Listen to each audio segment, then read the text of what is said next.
Now, you've probably heard the little fairy tale about with a magic wand, you just touch the toad and it turns into a prince.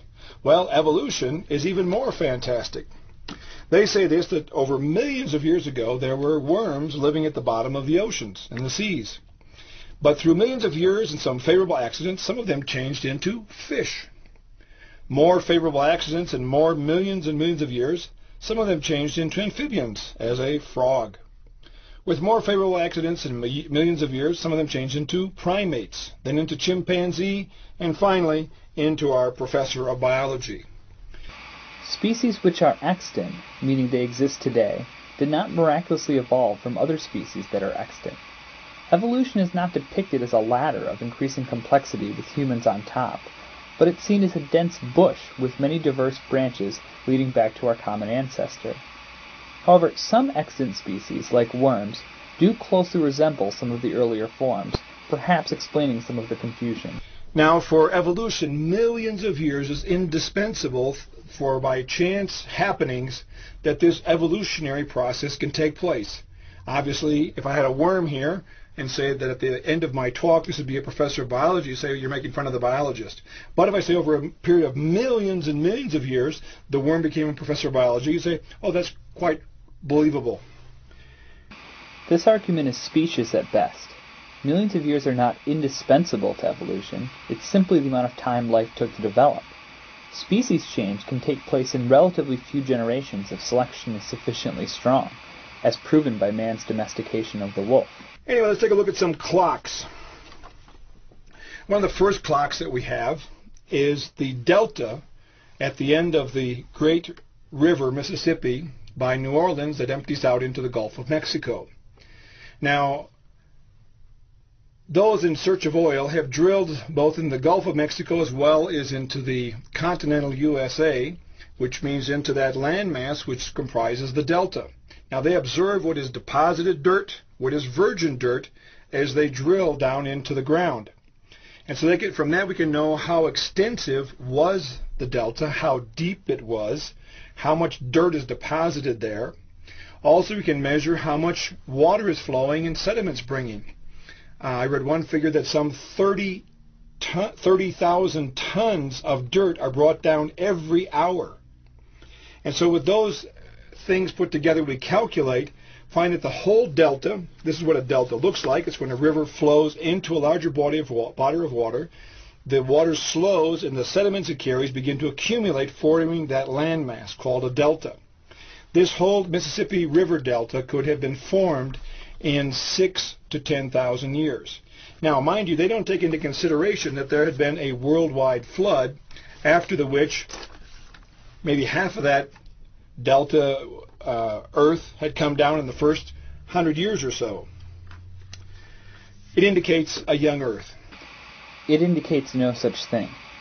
Sediment deposition rates show the Mississippi Delta was formed about 6,000 years ago, shortly after the sea level stabilized after the glaciers melted 10,000 years ago.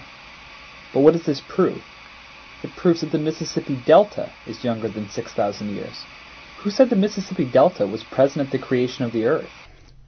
What is the oldest living thing on earth today? Please, no family jokes or things of that nature. Ha ha. The oldest living thing is called the bristlecone pine. It's also called the Methuselah pine. It is about 4,300 years old. Whoa. What happened 4,300 years ago? Well, according to the Bible, there was a worldwide flood that completely revamped all the real estate. Plants, animals, and people began to populate the earth about 4,400 years ago. Interesting. How come we don't have anything living older than 4,300 years, older than the time of the flood? King Clone, a creosote bush ring in the Mojave Desert, is 11,700 years old. It's fun to talk about really old plants. What does any of this have to do with the age of the earth? Also, we have the giant sequoia trees of California. Here's a picture of one that's over 300 feet tall, some 21 feet wide at its base. Plenty of room to cut a hole and fit a car in there. And they're about 4,000 years old. The oldest known giant sequoia is only 3,200 years old, based on ring count. but we should be used to fudge numbers by now.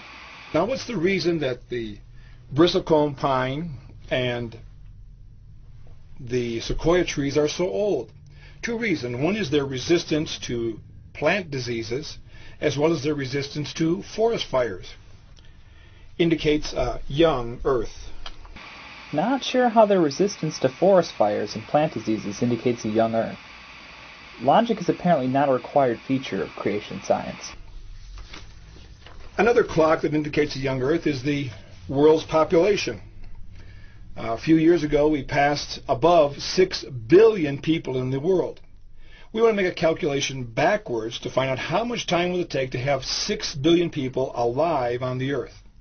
Again, I propose an average number of 150 years to duplicate the living population on the earth. Again, I realize there's times it takes more time than that, times it's taken less time than that, but to get an idea. So we start out with 6 billion people, count back 150 years, and take half of that number, which is 3 billion. We add another 150 years and take half of the previous figure. Keep adding 150 and take a half. As we scroll down to the bottom of the page, we see that after 4,500 years, there would only be 5.5 people left. Whoa! What happened 4,500 years ago? Well, according to the Bible, there was a worldwide flood that cleared the whole earth, and only 8 people survived.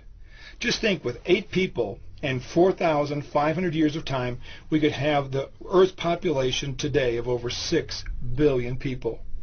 It agrees with what the Bible says, indicates a young Earth. Again, with made-up figures pulled out of the nether regions of his lab coat, he reaches his preconceived notion. Population growth has little to do with maximum reproductive capability. Populations are dependent on the carrying capacity of the environment.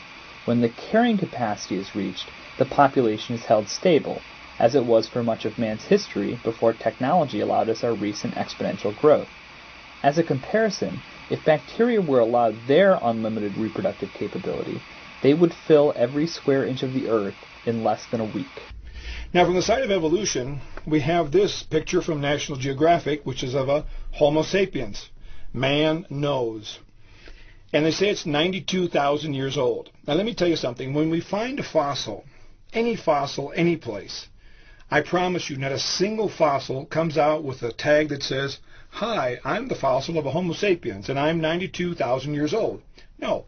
People, according to their beliefs, put the names and their dates. Of course, the beliefs used are the foundational concepts of physics, chemistry, and biology, rigorously tested by experimentation and backed by 1,000 years of evidentiary findings, which I'm pretty sure we'll have to explain to Mr. Pendleton shortly. Who was this guy's chemistry teacher anyway? As we'll see in a little bit, a lot of the dating methods are thoroughly unreliable. Not as reliable as made-up numbers based on conflicting genealogies? Or is it they do not reliably give the preconceived answers that you want? But let's be generous. Let's say the first human couple lived 45,000 years ago. One man, one woman, modern human beings. Year 0. 150 years go by, now we're 4. We go to 300 years, now we're 8. Follow out that calculation, how many would we be today?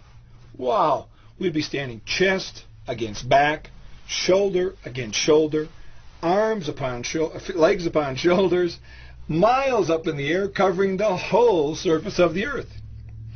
We are not that many people. We do not find that many human artifacts, remains, or bones. It indicates a young earth, just like the Bible says. Again, carrying capacity determines population, not maximum reproductive potential. A 5-year-old could understand. Live up to the lab coat,